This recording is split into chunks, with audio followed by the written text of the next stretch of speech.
Hola a todos y bienvenidos a esta edición de Rankia Directo. Por tercer día consecutivo seguimos aquí acompañándonos en esta cuarentena obligatoria que estamos pasando. Y nada, intentando hacer un poco más ameno estos días y no quería dejar de empezar hoy como todos los días dando las gracias a todos los que nos han acompañado durante estas casi 10 horas de transmisión aprendiendo de finanzas y dar las gracias también a todos esos sanitarios que quizás no nos escuchan pero nos están apoyando, cuidando a nuestros familiares. Nada, os decía, hoy vamos a tener a Luis Bengueret, que es consejero de Anatea Gestión, una casa que lleva un tipo de gestión y unos fondos un poco alternativos a lo que estamos acostumbrados en el mercado y que estos días será interesante ver cómo se han posicionado. Pero más que esta parte de los fondos, que la veremos quizás un poco al final, nos gustaría compartir un poco, Luis. Hoy, primero que todo, feliz Día del Padre, que, que se nos olvida muchas veces aquí ya qué día estamos, y compartir un poco tus experiencias y demás y cómo estás viviendo estas caídas. ¿Te ha sorprendido la virulencia de estas caídas? Eh, Buenas tardes. Bueno, en principio no. Una vez valoramos la posición actual de lo que era el parón en Italia y viendo lo que había pasado antes en Corea y en China, no, o sea, entramos en una situación nueva. Por otro lado, ya lo comentaremos bien después, como bien comentabas, nuestros fondos se están comportando muy bien, están positivos en lo que va de año, ¿vale? Al ser unos fondos de retorno absoluto. En cuanto al mercado, no, porque ya llevamos unas cuantas crisis encima. Sí que esta ha sido bastante violenta, pero por otro lado, excepto hoy, que me parece que ha empezado ya un poco la volatilidad y esa es buena señal, hasta el momento eran caídas muy bruscas. En 2008, en el intradía tenías caídas en el propio índice del 14-15%. En esa época yo estaba front delante de pantallas y delante de las mesas de MEF, de futuros, y incluso llegabas a tener Eurostox o IBEX sin posiciones de dinero, cosa que me parece que a día de hoy no ha llegado a pasar, ¿no? Por lo tanto, bueno, es la volatilidad de la bolsa, no es nuevo, volverá a pasar, volveremos a máximos y al cabo de un tiempo volverá a pasar. Las crisis en los mercados llegan así y hacen daño porque pillan a la gente a contrapié.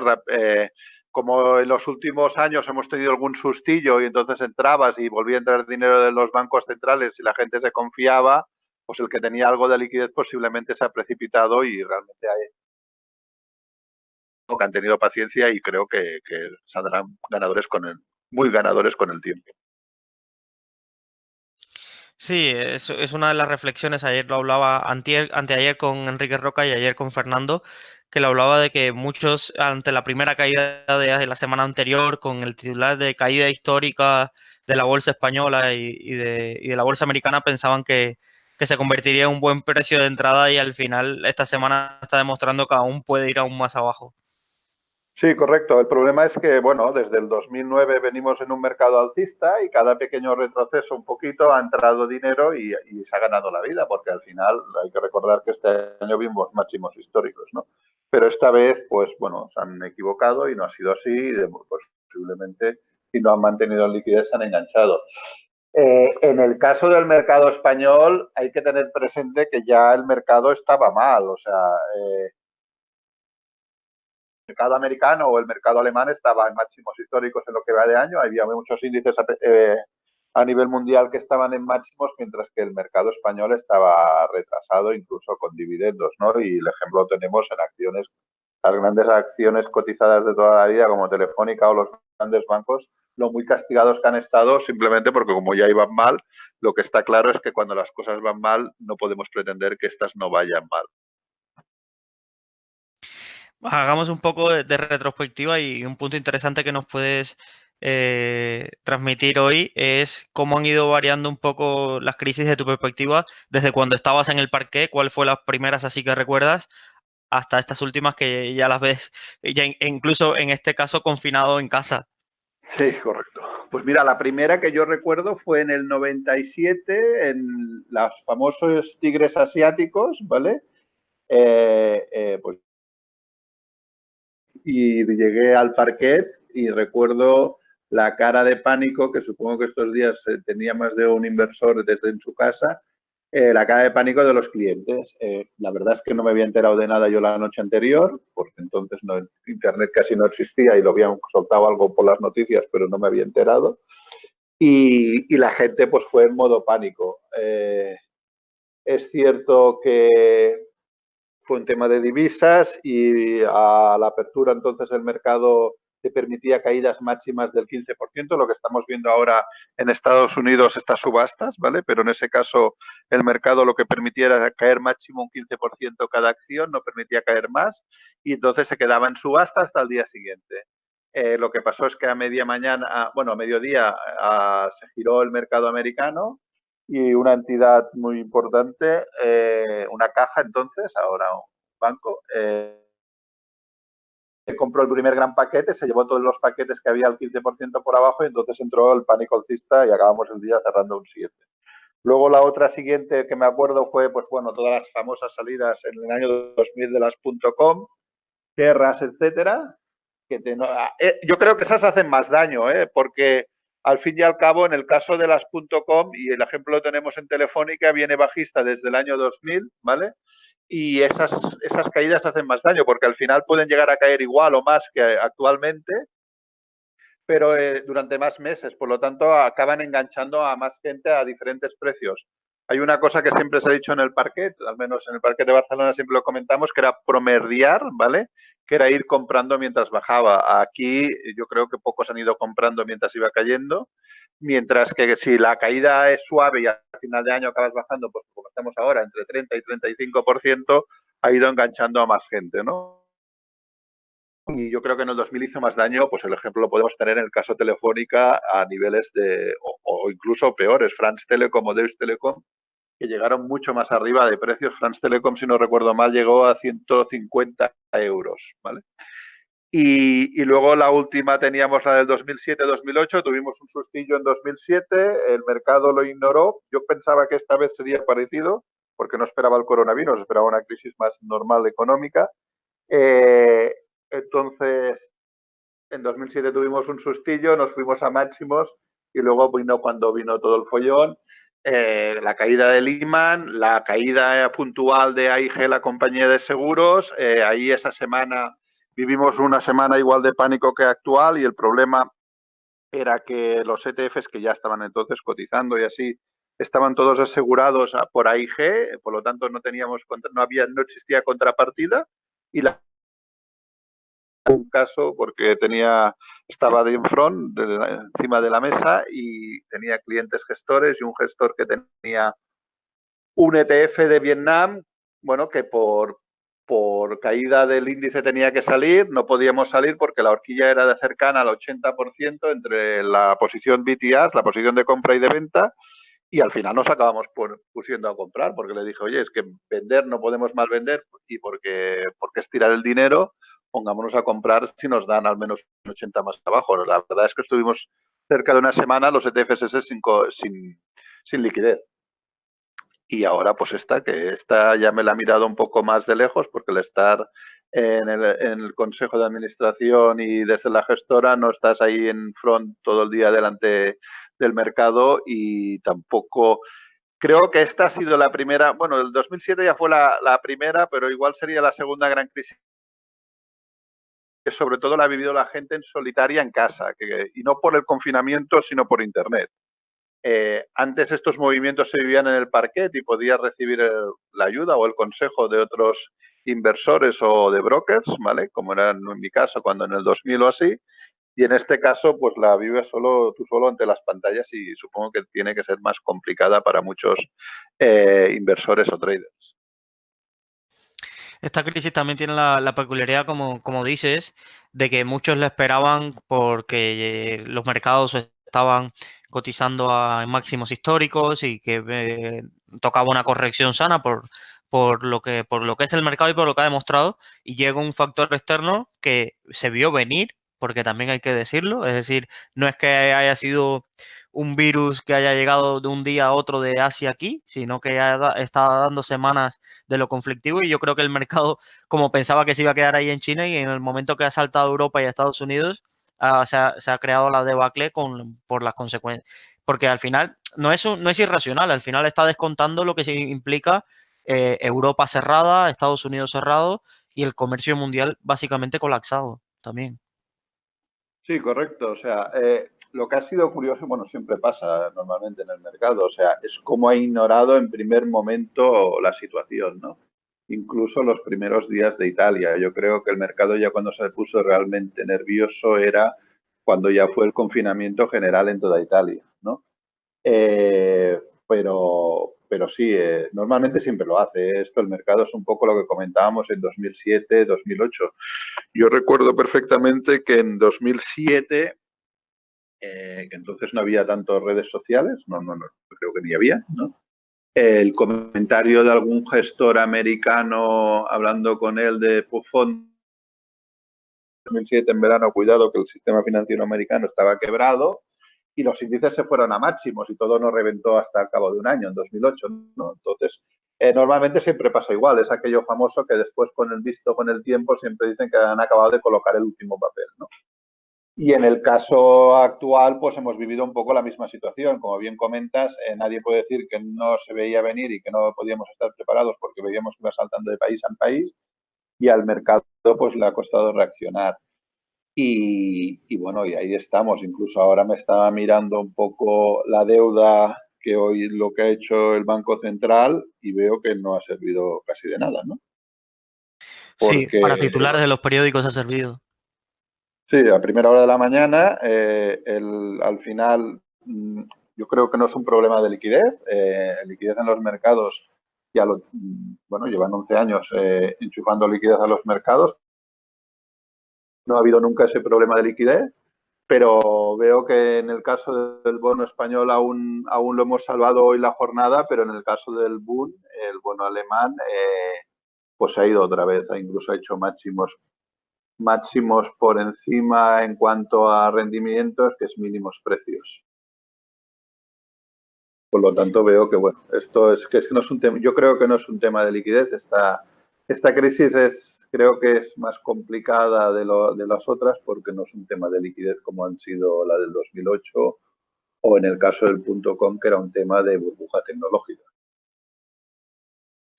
Y aquí hay un punto que también que no hemos hablado los días anteriores y es cómo afecta a nuestra industria. Se habla mucho del cierre posible de las bolsas, se habla mucho de esta volatilidad a instrumentos apalancados, cómo le está afectando. Cuando el pico de la caída del petróleo el fin de semana ya hubo ETNs que cerraron y eso es algo que las personas, el inversor retail muchas veces no se da cuenta hasta que pasa, como pasó en 2018 con la caída el repunte del VIX que se llevó por delante a varios de los inversores que estaban invirtiendo en derivados de sobrevolatilidad. Y sobre estos peligros que quisiera hablar un poco de, ¿ves posibilidad de que se cierren las bolsas en los próximos días?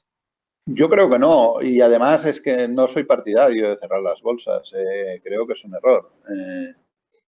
Igual que tampoco soy partidario de prohibir los cortos. Al final, si les permites hacer cortos cuando el mercado es altista, a los que hacen cortos cuando el mercado bajista le tendrías que permitir. Pero yo no soy partidario de cerrar las bolsas.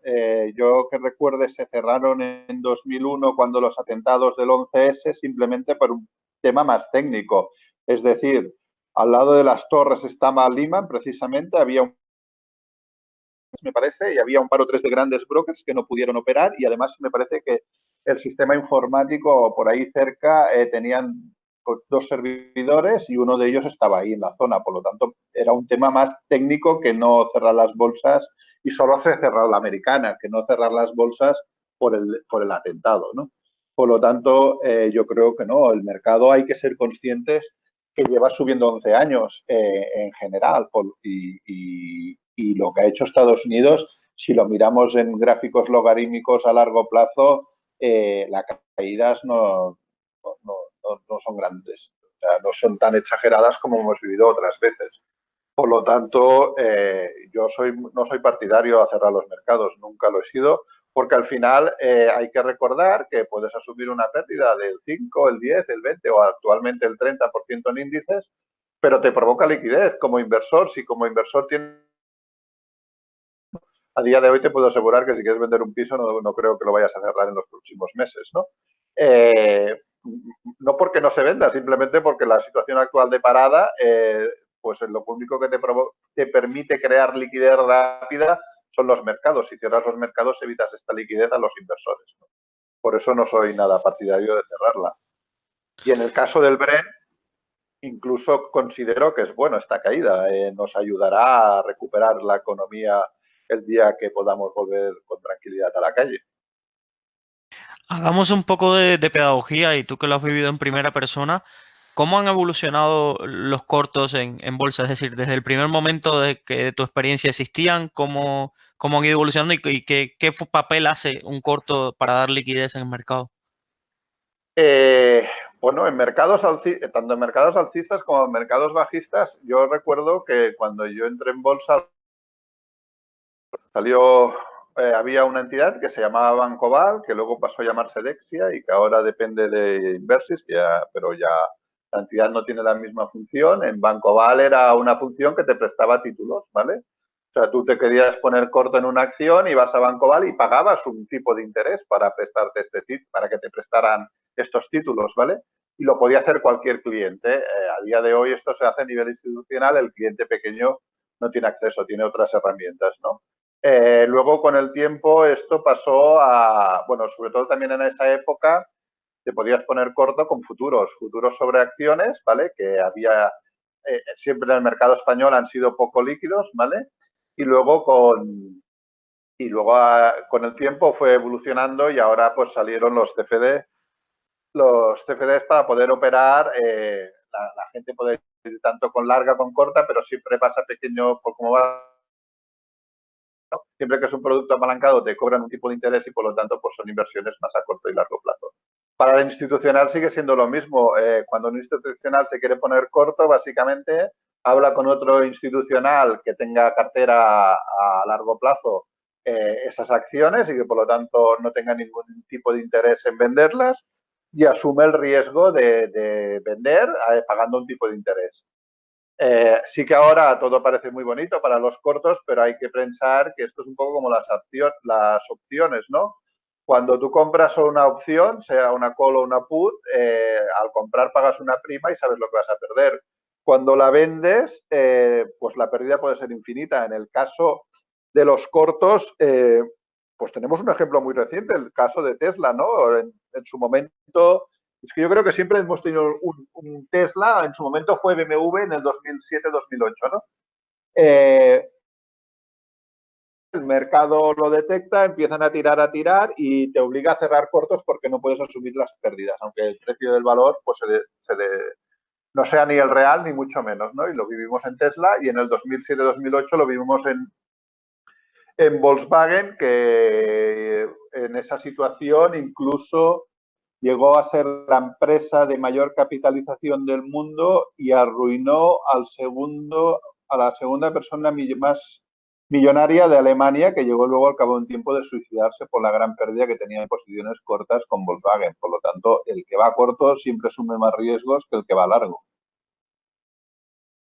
No sé si te sirve. Sí, sí, la historia del cierre de cortos de Volkswagen, cada vez que hablas con un inversor que lleva tiempo, te la recuerda como se recordará el cierre de cortos en Tesla en los últimos meses.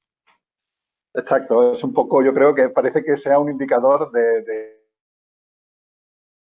porque lo vimos en Tesla hace poco y en su momento lo vimos en Volkswagen. Y al fin y al cabo es el peligro de tomar una posición corta, ¿no? Y ahí nadie se queja cuando hacen estas locuras. Por lo tanto, yo por eso también defiendo y pues bueno, que los cortos y para mí son una posición. Y cuando hablas con gente, bueno, que ahora ya son muy mayores, ya no están, pero cuando hablabas con la vieja escuela de toda la vida de mercados, es lo que decían, si es que es bueno los cortos, al igual que es bueno el especulador en mercado, porque te da liquidez. Al fin y al cabo, si tú inviertes en bolsa por fundamentales, eh, tienes 3 o 4 noticias al año. Ahora estamos viviendo una, que es un famoso cisne negro, pero por norma general en un mercado tranquilo tendrías las 3 o 4 veces que da la compañía resultados, una quinta o sexta si tienes alguna noticia teoría la acción no se tendría que mover más, ¿no? Y esa es la ventaja de que tener especuladores en el mercado y de tener posiciones cortas que te dan mayor liquidez y te permiten el movimiento diario, si tu intención es comprar, poder ir comprando. Yo algo que critico a la CNMV ahora con el comunicado del cierre de cortos, además que me pareció de algo de cerrar cortos por un mes, tampoco va a dar una tranquilidad, simplemente va a secar el mercado y que no fuera lo suficientemente claro. Llevamos 3 días en el foro intentando averiguar qué posiciones cortas están prohibidas, porque eso todo, según hablas con distintos intermediarios, se puede seguir operando con opciones a la baja, se puede seguir operando en warrants, en futuros. Entonces Yo, parece que lo único que se ha prohibido es FDs y el préstamo de acciones. bueno, yo por lo que me dio la impresión o lo que yo interpreté es que no puedes hacer nada, ¿eh? Ahora.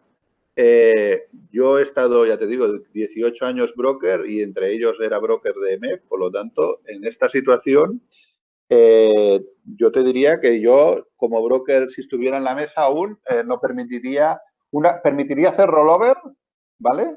Si tienes una posición abierta y ahora que viene vencimiento, volverla a abrir.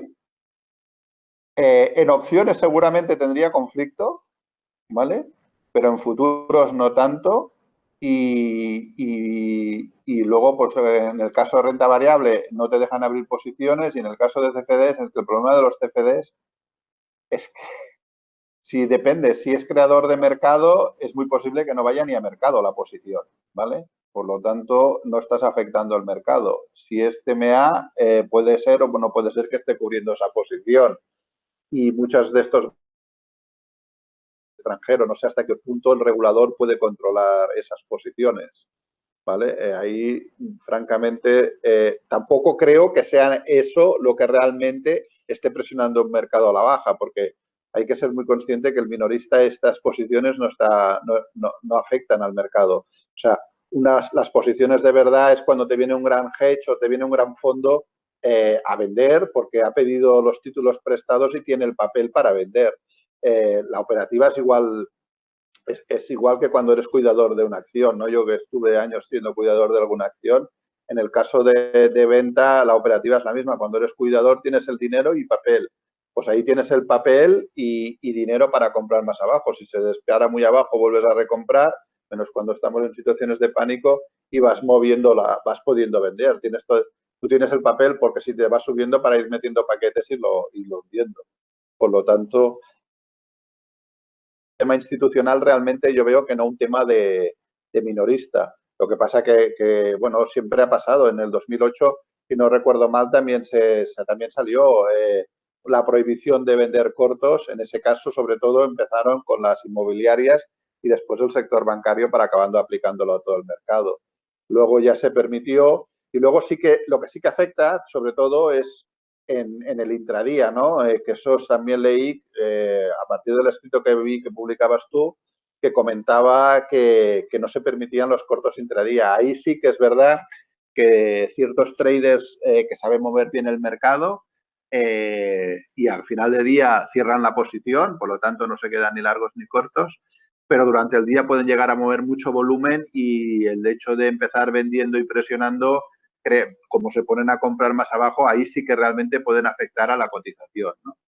En principio, años que estaba prohibido, pero bueno, lo han vuelto a recordar. Por lo tanto, pues bueno, en España funciona así, en Estados Unidos funciona completamente diferente.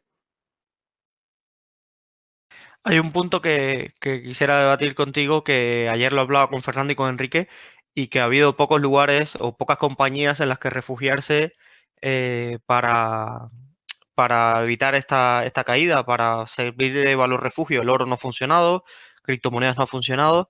¿Qué estrategia estaban aplicando vuestros fondos para encontrar valor? Es decir, la mezcla de posiciones cortas y largas. Sí, correcto. Nosotros lo que aplicamos es la descorrelación, ¿vale? Por filosofía, nosotros nunca vamos cortos, por ejemplo, en índices, por lo que te comentaba antes, ¿no? En índices nunca vamos cortos en índices sobre renta variable, ¿eh? Por el hecho de que, bueno, pueden llegar a subir mucho y hacer pero sí que hemos ido, nosotros por ejemplo íbamos cortos con petróleo, ¿vale? El primer día de la caída cerramos posiciones, pero nosotros también tenemos nuestro objetivo sobre todo es controlar la volatilidad. En nuestros fondos, pues ya digo, ahora estaba mirando, estaban en un +2, +4 y un -3. La posición de nuestros fondos, hay dos que son de retorno absoluto, ¿vale?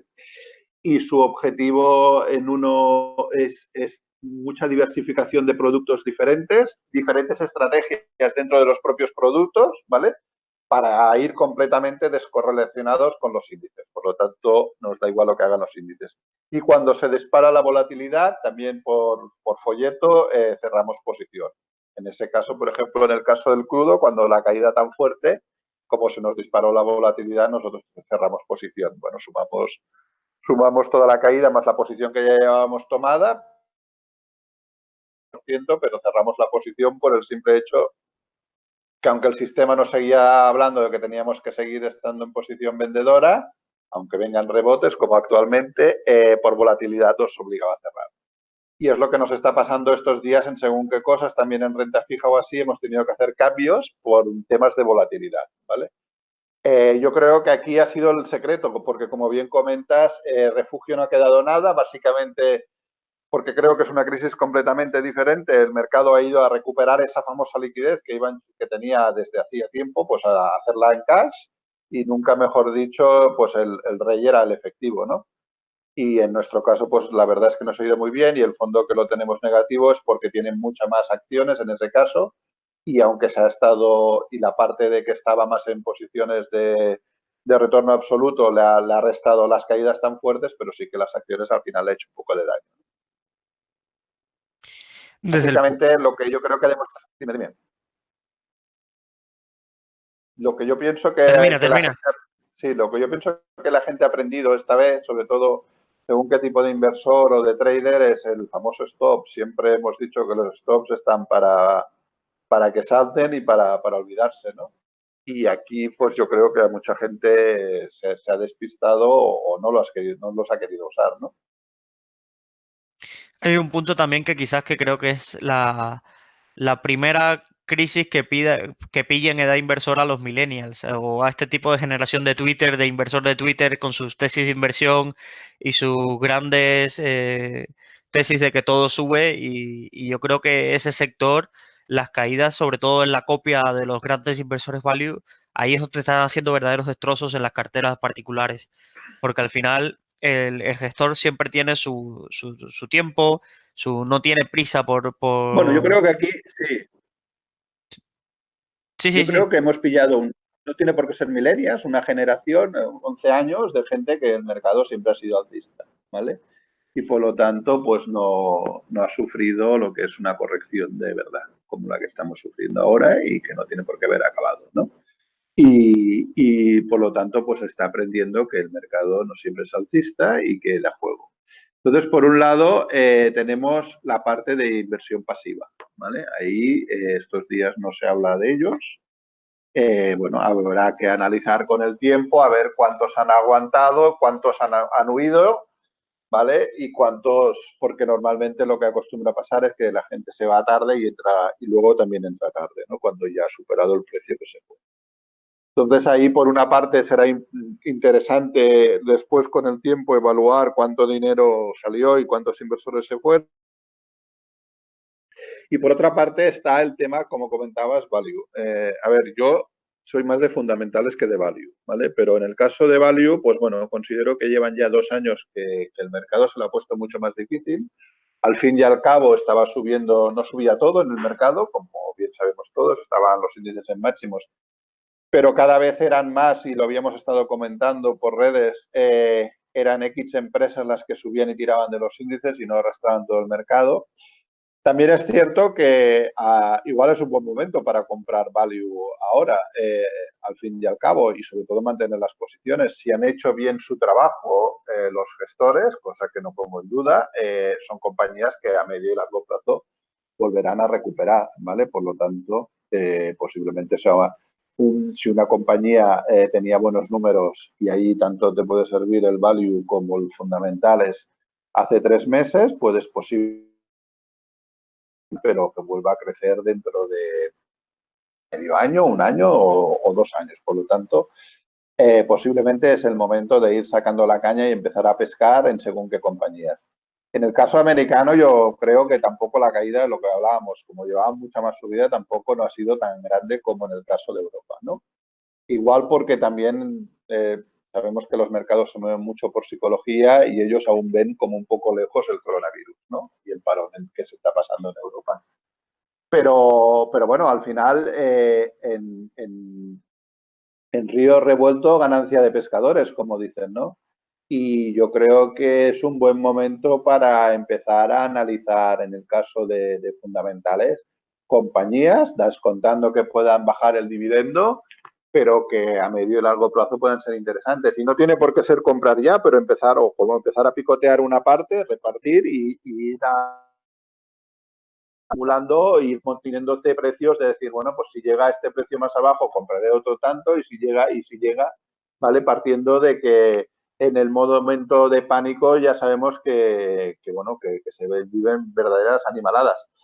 Lo que comentábamos un poco antes, en el 2008, yo que estaba delante de pantallas de futuros, o sea, como operador incluso, cuando nos íbamos turnando, recuerdo poner con clientes que decíamos poner la caña para pescar y pescar Eurostox o pescar IBEX 2 o 3 mil puntos por debajo del mínimo que sale reflejado actualmente en cualquier gráfico, porque por error, bueno, por error no, porque entonces ya tenían las primeras máquinas de alta frecuencia, ¿vale? Y no valoraban que no había posiciones, ellos regaban y si tú estabas ahí comprabas. Luego venía el regulador y te cancelaba las órdenes y te la ponía al mínimo del día y dejabas de ganar porque seguías ganando porque habías comprado el mínimo, pero eran estrategias. Por lo tanto, yo empezaría a poner la caña a precios, pues bueno, que puedas considerar interesantes para ir comprando y hacer una cartera a medio y largo plazo. Nos hacen una pregunta, Luis, en el streaming acerca de, para ti, ¿cuál es la distinción o la línea que marca la diferencia entre una compañía value y otra que le llamas fundamental? O el análisis. Sí, a ver, en principio, lo que llaman a día de hoy value son compañías de alto crecimiento, ¿vale? Y yo las compañías, ahora las llaman más crown, son las de fundamentales. Son compañías que no tienen por qué no tener alto crecimiento, ¿vale? Pero son como motores o como locomotoras que van tirando y van trabajando bien, te van pagando un buen dividendo, ¿vale? Y te van y tienen un crecimiento constante. ¿Vale? En principio, las compañías buscando es compañías más pequeñas, medianas, que en cualquier momento van a pegar un boom o que su precio está muy por debajo de lo que considera el gestor. ¿Vale? A mí la vieja escuela que me enseñó más de fundamentales y de buscar empresas que ya lo están haciendo bien. Y sobre todo una cosa que yo creo que se ha olvidado bastante en el caso de los value más que de los fundamentales, porque los values sí que te dicen que hablan con el director financiero y así, pero no te evalúan el equipo directivo que hay, ¿no? Pues mira, si quieres podemos hablar de una compañía española como Sinditex, ¿no? Yo creo que lo que tienes que valorar es el equipo directivo y para mí Amancio Ortega pues lo está haciendo, es una persona que lo está haciendo muy bien y lo estamos viendo ahora pues como las formas como tiene de donaciones y etcétera, ¿no? Entonces, al final, tú cuando a medio y largo plazo, y ahí estoy pensando como inversor de fundamentales a largo plazo, tienes que valorar pues a 5 o 10 años y por lo tanto, lo primero que tienes que hacer es fiarte del equipo directivo que crees que lo va a hacer bien porque al final ellos son los que van a hacerte ganar dinero porque la compañía va a ir bien. Y en el caso Value, más que se fían más del director financiero, valoran la compañía y lo que buscan es que llegue a su precio objetivo para salirse. Y en el caso más fundamentales normalmente son gente que mantiene las posiciones más a medio y largo plazo. Sí, ahí coincido un poco contigo que el value ha olvidado mirar a este tipo de compañías, a las Inditex, a las Nestlé, incluso a las Disney de su tiempo y ha ido a cazar al sector más deprimido como los drillers, petróleo, gas, carbón mineras, es decir, ahí es donde han ido a mirar, sobre todo el español, que es el que tenemos más cerca en los últimos años, ahí ha olvidado un poco todas estas compañías de crecimiento que ya son grandes, que cotizan a PERs más elevados, pero que siguen generando valor al accionista, ya sea vía dividendo, vía incremento del valor de la acción. Sí, correcto. Yo creo que, bueno, al final también ha sido como una burbuja que hemos tenido más en España, ¿eh? Porque en el resto de Europa y del mundo no ha existido tanto, ¿no? Y al fin y al cabo también hemos mezclado un poco. Al final Warren Buffett es más de fundamentales, o sea, tiene compañías value, sí, pero tiene muchas compañías que lo que busca es un crecimiento largo. A mí me ha hecho siempre, me acordé, parece que me lo cuentan, ¿no?, hace 10 o 15 años, que Warren Buffett, que cuando tenía, no sé, es que ahora no lo sé porque tampoco lo sigo tan encima, ¿no? Pero cuando tenía Gillette, él decía, se levantaba cada mañana y se miraba al espejo y veía que le crecía la, ¿no? ¿Vale? Porque confiaba, porque al final lo que buscaba era, pues eso, una empresa que fuera creciendo, ¿no? Entonces, pues bueno, es un poco, en estos momentos sí que es cierto, como siempre se dice, que en toda crisis hay oportunidades, pues es momento de empezar a picotear y analizar empresas. Y sobre todo no ponerse nervioso ni en los rebotes, ni si hay rebotes o si siguen habiendo caídas, porque lo que no hay que hacer es correr nunca detrás del mercado. Si tú, todo depende de qué tipo de inversor seas. Si eres un inversor especulador, tienes que trabajar con stops y tienen que haber saltado cuando ibas en contra, sea a la alta o a la baja. Y si eres un inversor a medio y largo plazo, lo que deberías es ir tomando posiciones tranquilamente y al final es cuestión de tiempo que el mercado se te vaya volviendo a su precio. Al final, ahora son momentos de pánico y es momento de oportunidades de compra. Tú que has vivido las grandes caídas de grandes mitos dentro de la bolsa española, refiriéndome a cotizadas, nos pregunta por la situación complicada que están pasando algunos de los grandes y históricos del IBEX, como Repsol, Meliá, incluso la ACS, que están sufriendo bastante, incluso IAG, están en múltiplos y más, en cotizando a valores que apuntan más a quiebra que otra cosa. Bueno, a ver, reconozco que estoy un poco desconectado del mercado español, ¿eh? Pero bueno, no hay que ponerse nervioso. Si nos pasamos en el caso Repsol, eh, peor lo tuvo Repsol cuando estaba con YPF en Argentina, ¿vale? Y eso que ahora tenemos el petróleo muy barato y ha caído mucho, etcétera, etcétera. Pero hay que recordar que peor lo tuvo cuando, pues bueno, cuando estuvo en el caso de Argentina, que se quedó sin IPF por de hoy por mañana y por Real Decreto, ¿no? Y la había pagado y la había comprado. Por lo tanto, en 2015 lo tuvimos a estos niveles de 6 y pico y en 2001 también. Es lo que hablábamos. Igual es un buen momento o una buena oportunidad para ir picoteando. No hay que precipitarse ni meter siempre todos los huevos en el mismo sitio, pero bueno, puede ser una buena oportunidad. En el caso de ACS, pues un poco más de lo mismo. Yo soy partidario de mirarlos cuando son momentos de pánico, mirar los gráficos sobre todo a largo plazo. En el caso de los valores de españoles, podemos ir a buscar desde los años 90 si estaban ya, ¿vale? Ir a mirar desde ese tiempo. Sí que hemos visto caídas con muchos nervios, bueno, en el caso ACS igual, la caída de 32 a 16 actuales ha sido en modo pánico, pero bueno, no hace tanto, bueno, en 2012 lo llegamos a ver a 11 y pico, por lo tanto, bueno, pues yo igual es lo que estábamos hablando, son oportunidades de compra. El sector hotelero le va a costar un pelín más, está claro, porque todo dependerá de la duración del tiempo que estemos claustrados en casa y sobre todo de la confianza en que salgamos después de ella. Yo por eso soy partidario y desde hace días vengo diciendo que aunque parezca un poco una gran locura, yo creo que se tendrían que hacer los famosos eurobonos, que ya se hablaron en 2008, 2009, pero no para rescatar el sector financiero, sino para rescatar un poco la economía de lo que sería la economía global de calle. Yo creo que igual lo que se ha hablado más de una vez de una renta básica, pues igual en vez de valorar.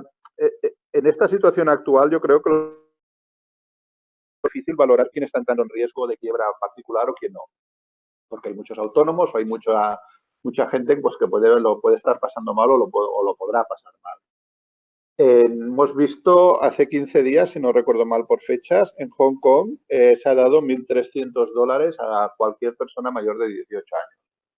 Pues igual si esto va a durar un par de meses o tres, en vez de, pues igual habría que crear algún tipo de eurobonos pagando al 1 o 2%, que por lo tanto el mercado acudiría mediante Europa y que en toda Europa dieran X dinero, valorarlo, para dar, yo creo que, o sea, para el que lo necesite le iría muy bien porque en cualquier no tendría que estar sufriendo esta crisis encerrado en casa sin poder conseguir cómo ganar dinero, y la gente de clase media o así que no lo necesite, cuando esto vuelva se lo gastará relativamente rápido y daría una confianza y activaría todo el estado parado, porque el sector de tiendas, de economía de cercana, de kilómetro cero, lo va a pasar muy mal, y el que tiene mucho dinero pues tampoco no le afectará. Pero entonces yo lo que creo que esto crearía cierta confianza. O sea, a mí lo que me preocupa una vez salgamos de esta crisis es la confianza de la gente, ¿no? Pues bueno, que hace 3 semanas estaba pensando en cambiarse de piso, de coche o etcétera, que no se lo replantee, ¿no? Y esa es mi gran preocupación que yo veo. Y eso, si no ves un apoyo realmente, creo, directo por parte de Europa, ya no hablo de los gobiernos de español o francés o así, sino a nivel europeo, la gente creo que le va a costar mucho volver a coger confianza. Exacto, sí. Bueno, Trump lo estaba planteando también, así que cuando se suena del otro lado no parece tan descabellado, pero cuando lo dicen aquí siempre saltan las alarmas. Sí, lo ha dicho. Bueno, es que el problema, cuando oyes aquí de la gente más necesitada, en principio, yo no digo que no lo tenga que necesitar, pero lo que entiendo es que hay mucho autónomo que hasta hace 15 días o 3 semanas no lo necesitaba, pero ahora puede ser que lo necesite. Pues tiene X gastos fijos, tal, y veo que las normas estas que se están montando, pues es que me da la impresión es que son como siempre, que sí, que vale, que muy bien, y que luego a la hora de la verdad todo es papeleo, todo es complicado, y veremos si realmente llega a buen puerto y llega a quien tiene que llegar. Llámale autónomos, llámale gente con situación complicada o gente con no tan complicada, pero que ahora está en un momento de nervios porque le han hecho un ERTE y no sabe qué va a pasar. Y bueno, entonces yo creo que eso sería una medida puntual, pero que daría mucha confianza a todo el mundo bueno, que lo estamos principio, el hecho de estar todo el día encerrado en casa no es nada agradable, ¿no?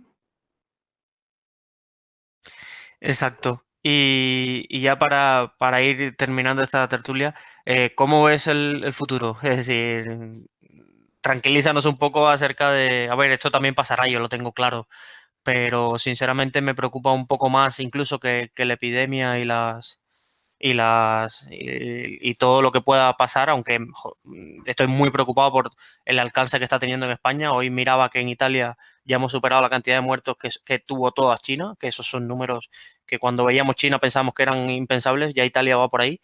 Pero más me preocupa también el día después de cómo se levantará el país teniendo la economía prácticamente destrozada. He visto algún informe de Deutsche situando la caída del PIB en cerca entre el 15 y el 20%.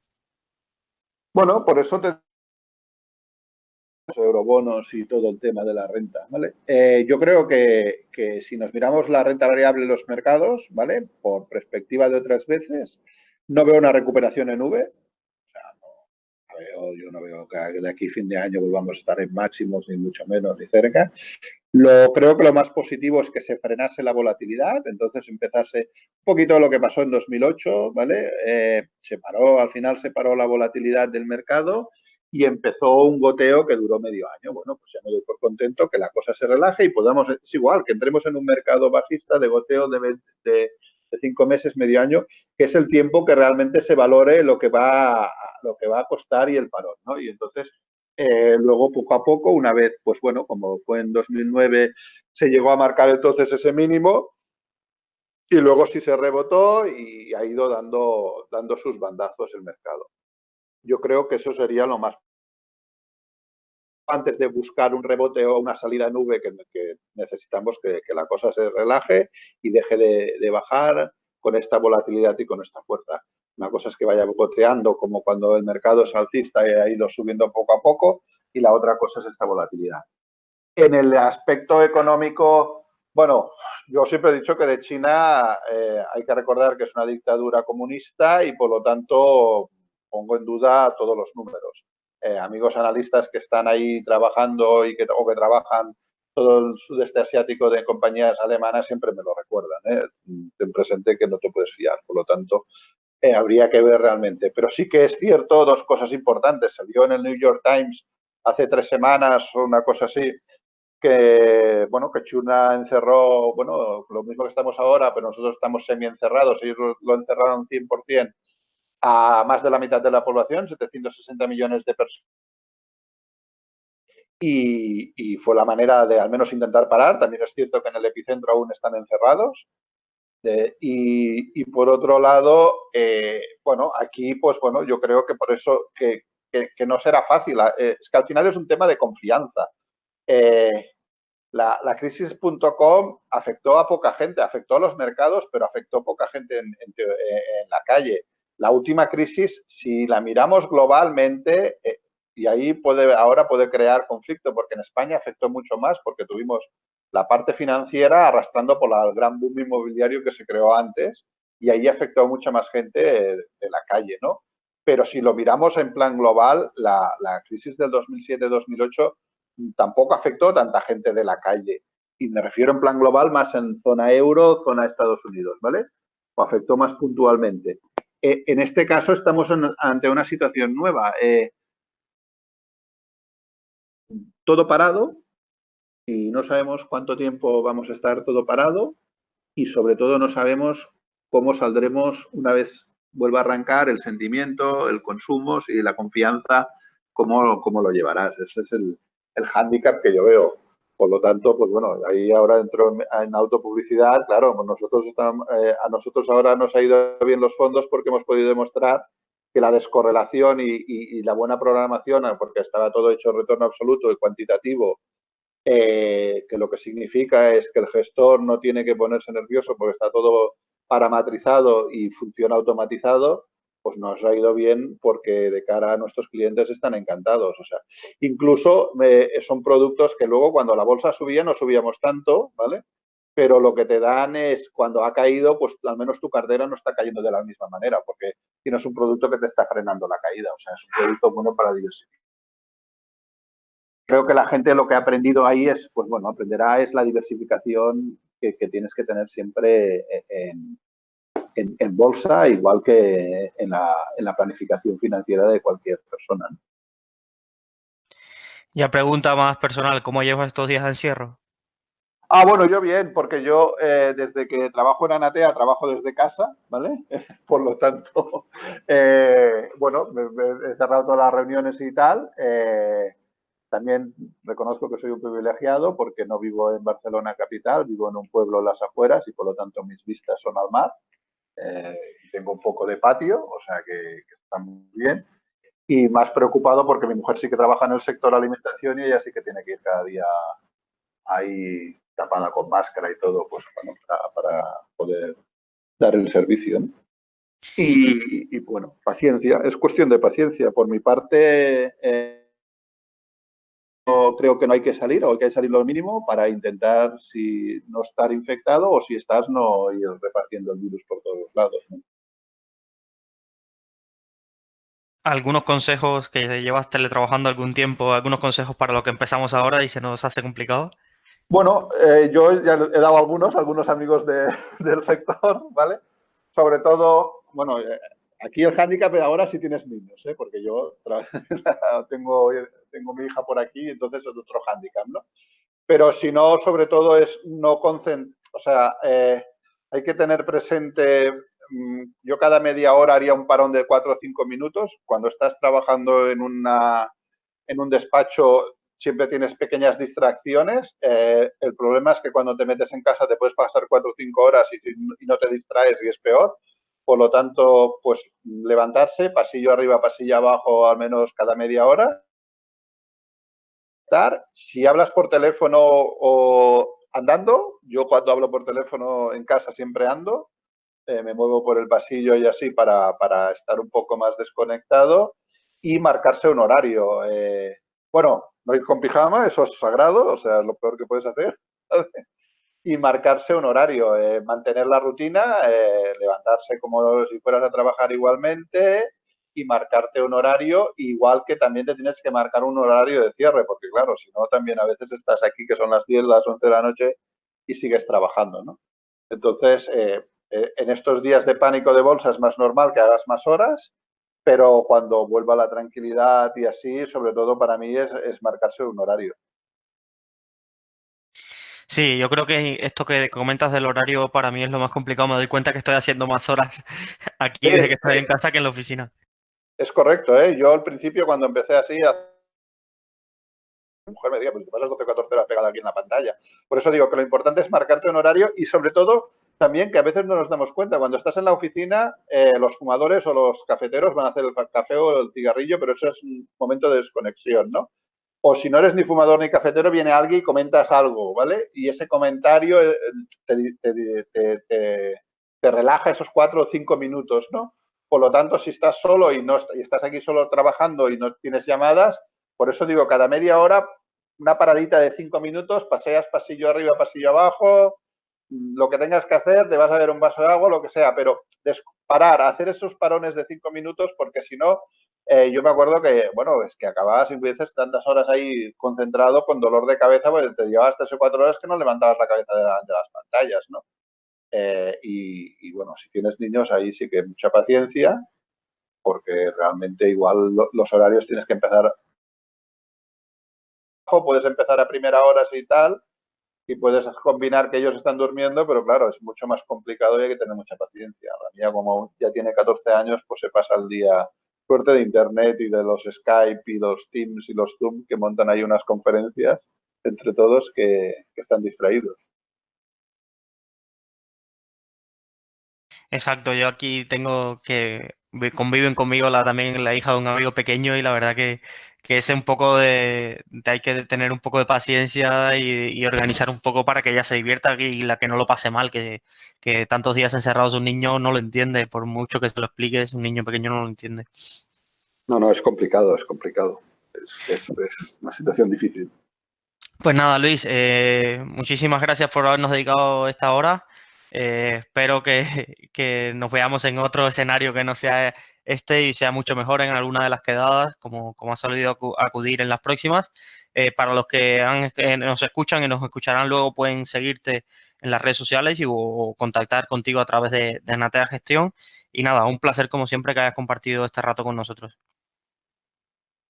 Gracias a vosotros, un placer y sobre todo paciencia, porque yo creo que hay que mirar a Corea, que lo hizo muy bien, o a China, y creo que esto, como mínimo, aún nos pueden quedar mes y medio, dos, en el mejor de los casos. Por lo tanto, paciencia porque, bueno, hay que cargarse las pilas de paciencia y en las redes y así llevar un poco de humor, porque si no nos vamos a agobiar todos.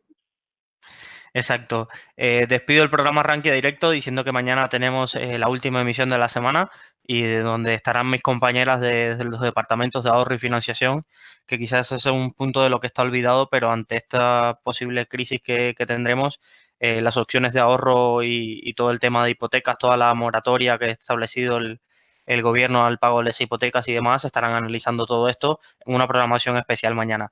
Gracias, Luis, y gracias a todos los asistentes y nada. Ánimo y feliz Día del Padre a todos aquellos que nos estén escuchando y a los José también. Un saludo y hasta la próxima.